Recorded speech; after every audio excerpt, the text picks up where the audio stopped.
Graça e paz, meus irmãos amados, eleitos do Senhor. Este é o teu irmão em Cristo, Luiz Fernando. Seja muito bem-vindo ao canal Cristo é o Fim da Lei. Meus queridos, vocês repararam no título, né? Nós vamos conversar hoje, mediante a palavra do Senhor, sobre ofertas em graça. Eu vou trazer eu já vou direto para o assunto que é Bíblia, para a gente entrar no entendimento daquilo que eu quero trazer para vocês. Abra a tua Bíblia em Atos, capítulo 11, versículos do 28 ao 30, que diz assim: E levantando-se um deles, por nome Ágabo, dava a entender pelo Espírito que haveria uma grande fome em todo o mundo. Que mundo é esse? Mundo de Israel. E isso aconteceu no tempo de Cláudio César. E os discípulos determinaram mandar cada um conforme o que pudesse socorro aos irmãos que habitavam na Judéia. E o que eles com efeito fizeram, enviando-os aos anciãos por mão de Barnabé e de Saulo. Então vamos entender. No antigo pacto, na lei de Moisés, os dízimos que era arrecadado e as ofertas era para sustento dos órfãos, viúvas, estrangeiros e para o tabernáculo terreno, para o santuário terrestre.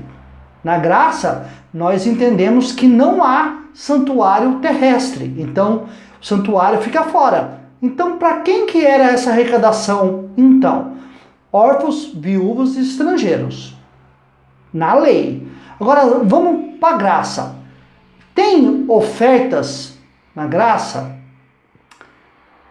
Aqui, quando Paulo ainda era Saulo, ele e Barnabé, quando ele estava junto com os discípulos, leia o capítulo 11, porque aqui Atos dos Apóstolos mostra toda a trajetória dos discípulos quando tiveram com Saulo e Barnabé, antes deles se separar.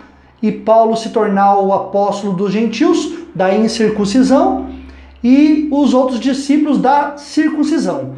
Então aqui vemos que a arrecadação que foi feita pelos santos aqui de Jerusalém foi para suprir a necessidade por causa da fome que havia naquele tempo.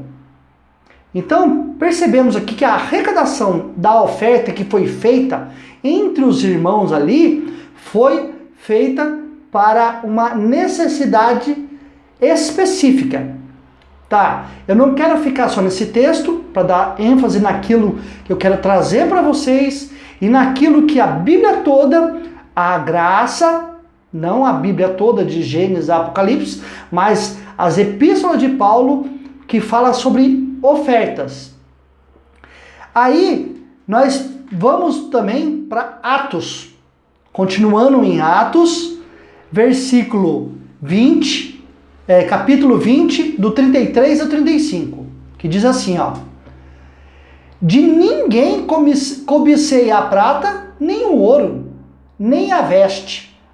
Vós mesmos sabeis que o que me era necessário, a mim e aos que estão comigo, estas mãos me serviram. Tenho-vos mostrado em tudo que, trabalhando assim, é necessário auxiliar os enfermos e recordar as palavras do Senhor Jesus, que disse: mais bem-aventurado coisa é dar do que receber. Então vemos mais uma menção aqui, em Atos 20, que a arrecadação que estava sendo feita ali era para suprir tanto a pregação de Paulo ali, os discípulos, a pregação do evangelho era ir para aqueles que estavam junto. Mas nós sabemos que o evangelho, tanto pelos discípulos quanto por Paulo, já foi pregado em todo o mundo. Que mundo? Mundo de Israel. E Paulo pregou também, e ele disse, numa das falas dele, que o evangelho já foi pregado em todo o mundo. Então, em graça, Nós sabemos que não precisamos ofertar para manter, igual o sistema religioso faz, missionários para levar o evangelho para outro país, para outros lugares. Nós sabemos que isto não tem base bíblica, que nós devemos financiar os missionários, culto de missões, igual diz no sistema religioso, né? E nós sabemos que isso é fermento, heresia. Então, meus irmãos, começa a perceber que o intuito das arrecadações, das ofertas, sempre foi para sanar uma necessidade de uma pessoa. E Paulo e os discípulos fizeram isso. Eles arrecadavam, quando eles estavam naquela época, neste contexto da Bíblia, e não do nosso contexto, eles estavam para sanar dificuldade. Eles arrecadavam bens, mantimentos, roupas. Ele aqui mesmo diz: de ninguém cobicei a prata, nem o ouro, nem a veste.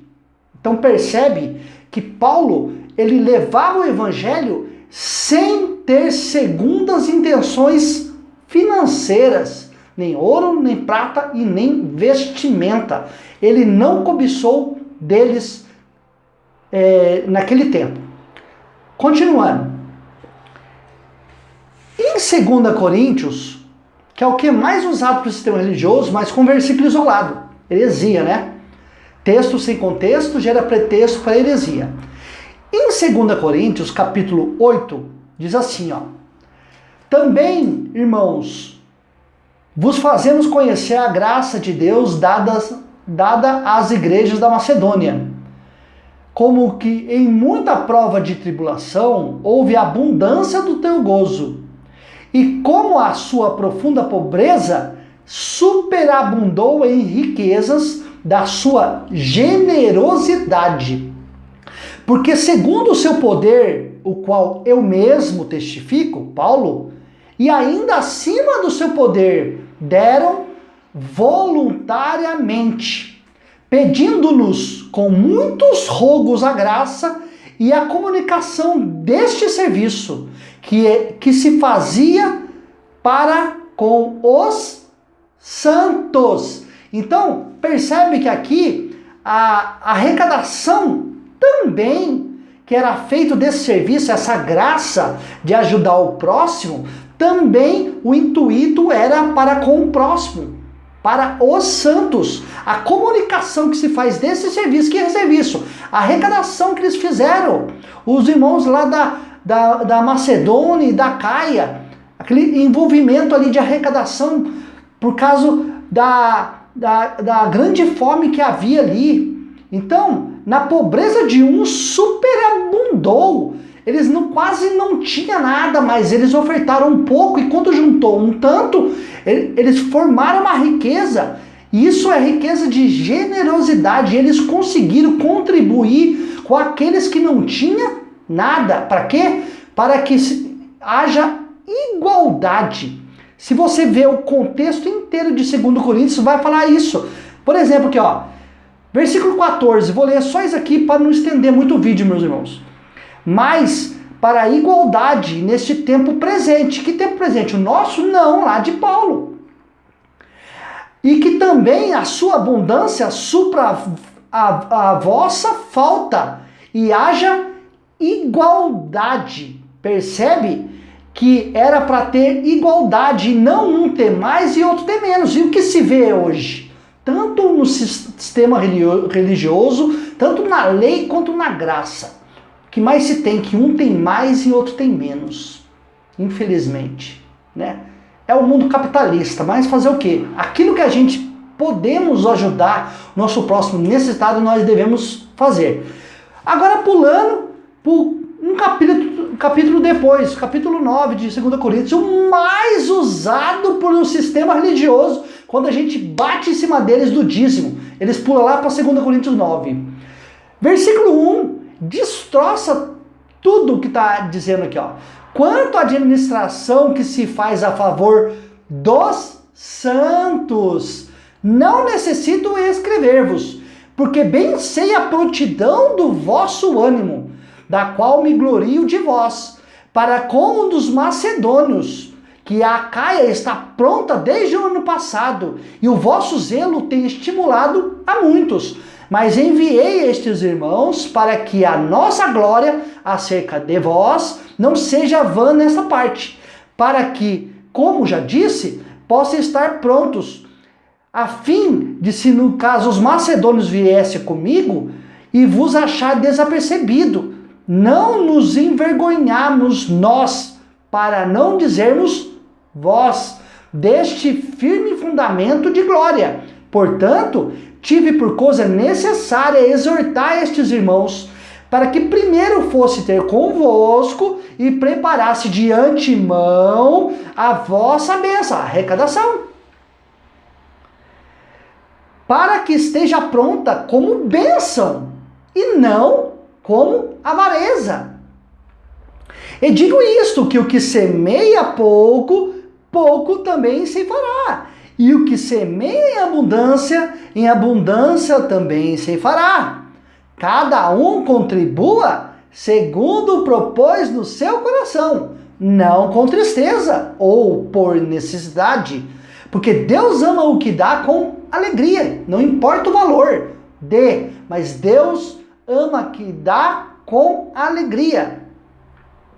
E Deus é poderoso para tornar abundante em vós toda a graça, a fim de que, tendo sempre, em tudo, toda a suficiência, superabundeis em toda boa obra, conforme está escrito, espalhou, deu aos pobres, a sua justiça permanece para sempre. A justiça de Deus, meus irmãos, a justiça de Deus sempre quis que nós ajudarmos aqueles que têm menos. Essa é a grande justiça de Deus. Mas agora eu vou trazer aqui o intuito desta live. É o seguinte, já trouxe todos os versículos, o foco sempre foi os mais necessitados, o foco sempre foi não para o pregador Paulo, mas Paulo recebia oferta, sim, mas qual o intuito? Paulo precisava revelar aquilo que Cristo lhe passou, a revelação da graça. Ele precisava pregar este evangelho, esse evangelho que foi dado a ele precisava. E os irmãos naquela época precisavam financiar este trabalho que Paulo executava, mas teve situações que Paulo não tinha condições de comer, de vestir essas coisas. No entanto, que Paulo chega a mencionar na outra passagem que ele trabalhava, ele era fazedor de tendas. Para quê? Para não ser pesado para os irmãos. Então Paulo trabalhava, fadigava sim, ele não ficava encostado nas costas dos outros, e nem o motivo da pregação dele nunca foi para arrecadar dinheiro, nem ouro, nem prata, nem mantimento, nem vestimenta. O intuito da pregação da graça de Paulo nunca foi monetário. Este é o entendimento que eu vou trazer para vocês agora, que eu vou dizer para vocês. Então é o seguinte, o que se faz tanto no sistema religioso e com alguns canais da graça é isso aqui, ó. Presta atenção. Os irmãos da graça acusam os irmãos do sistema religioso de comércio com a palavra. Comércio. Isso aqui virou um comércio. É a mais pura verdade. Sabe por quê, meus irmãos? Lá no sistema religioso, eles abrem a Bíblia e falam sobre dízimos e ofertas para poder arrecadar dinheiro. Eles usam a palavra. Lá no sistema, eles gravam CDs usando o quê? Bíblia. Para vender CD. Eles fazem livros, criam as suas teses, vendem. Para quê? Para arrecadar dinheiro. E toda essa arrecadação de CDs, livros e tantas outras coisas que se faz utilizando a palavra, está comercializando a palavra de Deus. é um comércio com a Bíblia. Então, quando se abre um templo religioso com o CNPJ, o CPF, não importa como que abre, para poder ganhar dinheiro, pastor fazer salário, para se sustentar, para ter riquezas, a mesma coisa é se eu coloco meu e-mail aqui no YouTube e eu quero atingir 1.000 inscritos, 4.000 visualizações, 4.000 minutos de visualizações, e quando eu atingo essa meta de 1.000 inscritos e 4.000 minutos de visualizações, eu ativo no YouTube a monetização do meu canal. E qual é o instrumento qual é o nicho no mercado digital? Tem um nome que chama nicho. Qual é o produto que você vai vender ali no canal do YouTube? Qual é o produto? No caso da graça, o produto, a palavra. Isso é a mais pura verdade, tem que ser dita. Qual que é o nicho dos canais da graça que estão sendo monetizados? Qual que é a fonte que os canais da graça que estão recebendo para si próprio o dinheiro? Essa monetização do YouTube está indo para ajudar os necessitados? Se for isso, tem que haver transparência e dizer ao vivo nas lives assim, ó: meus queridos, este canal está monetizado e nenhum centavo vem para mim. Eu recebo, eu trago para vocês o extrato, mas isso aqui é para ajudar as pessoas que não têm condições de comer, não têm condições de pagar um aluguel, não tem condições de pagar uma água, uma luz, não tem dinheiro, está desempregado. Então a monetização deste canal do YouTube, eu estou usando a minha imagem, mas eu estou usando este produto, a Bíblia. Eu estou pregando para vocês, estou arrecadando com a monetização. Então, esta monetização que o YouTube me paga, e eu estou usando o produto que é Bíblia, o nicho é a palavra de Deus. Então, se eu receber esse dinheiro para mim, eu estou fazendo com a palavra um comércio.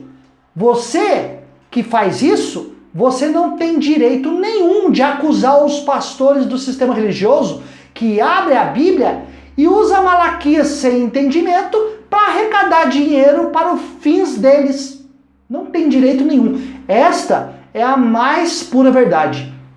Meus irmãos, abrir um canal, qual que é o entendimento seu? Pregar a palavra e libertar aqueles que estão cativos no sistema religioso. Beleza? Meu canal vai ser monetizado. Meus irmãos, eu vou monetizar meu canal para quê? Duas coisas. Meus irmãos, por exemplo, vou dar exemplo meu aqui, Luiz Fernando. Eu estou precisando trocar o meu celular. Então eu vou usar esse dinheiro para eu trocar esse celular. Não vou gastar muito dinheiro. Eu vou investir aqui na pregação da palavra para ajudar a expandir o evangelho. Mas o resto eu vou fazer o quê? Investir em pessoas. Isso eu estou dando um exemplo, mas não é o meu caso. Não é o meu caso. Eu nem atingi os 1.000 inscritos ainda. E também não vou monetizar o canal para mim próprio. Se caso eu monetizar este canal, que eu tenho todo o direito, que o YouTube me dá esse direito, vai ser para fazer ações sociais, ajudar. No caso do irmão Bruno Mac, que comprou o computador dele, para divulgar as lives, para combater o sistema religioso, para libertar os irmãos. No caso dos estudos dele, para a gente ajudar ele. Isso é amor.